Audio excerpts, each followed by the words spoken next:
ഫ്ലൈറ്റിൽ നിസ്കരിക്കാൻ പറ്റൂല എന്നാണ് പലരുടെയും ധാരണ. അവിടെ മുസല്ലൊന്നും വിരിച്ചിട്ടൊന്നുമില്ല. പക്ഷേ നിങ്ങൾ ഫിഖ് പഠിക്കണം, ഉലമാക്കളോട് ചോദിക്കണം. അപ്പൊ നമ്മൾ എന്താ ചെയ്യേണ്ടത്? അവിടെ തയമ്മം ചെയ്യാനാണെങ്കിൽ നമുക്ക് മണ്ണുണ്ടാവില്ല. അപ്പൊ ചെയ്യേണ്ട പണി എന്താ? നമ്മുടെ മുമ്പിലുള്ള സീറ്റിൽ ഉറക്കടിക്കൊന്നും വേണ്ട, ആ മനുഷ്യൻ അറിയും കൂടി വേണ്ട, മെല്ലെ ഒരു അടിയടിക്കുക, എന്നിട്ട് മുഖം തടവുക, എന്നിട്ട് നീയത്ത് വെക്കേണ്ടത് എന്താ? തയമ്മത്തിന്റെ നീയത്താ. ഒരടി കൂടി അടിക്കുക, വലത്തെ കൈയും ഇടത്തെ കൈയും ഇതേപോലെ തടവുക. എന്നിട്ട് കാലൊന്നും തടവാൻ പോട്ടെ. ചില ആളുകൾ കാണാൻ ഇങ്ങനെ പിടിച്ചിട്ട് കാലൊക്കെ തടവണം. തയമ്മത്തിന് കാല് തടവലില്ല. ഈ രണ്ടവയവം മാത്രം, മുഖവും മുൻകൈയും മാത്രം. എന്നിട്ട് അവിടെ ഇരുന്നോണ്ട്, ഈ ആൾക്ക് ശല്യമൊന്നും വരാതെ ഇരുന്നോണ്ട് ഉറക്ക ഫാത്തിയോദണ്ട, ഉറക്കതാക്കണ്ട, മെല്ലെ ചൊല്ലിക്കൊണ്ട് നിസ്കരിച്ചോ.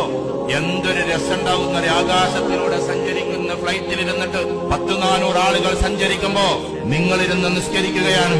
അള്ളാഹ്ക്ക് എത്രമാത്രം ഇഷ്ടമായിരിക്കും അത്. വായുലോകത്തിലൂടെ പോകുന്ന ഫ്ലൈറ്റിൽ ഇരുന്നിട്ട് പ്രാർത്ഥിക്കുന്ന നിങ്ങളെ ജഗനിയന്താവായ തമ്പുരാൻ എത്രമാത്രം സന്തോഷത്തോടെ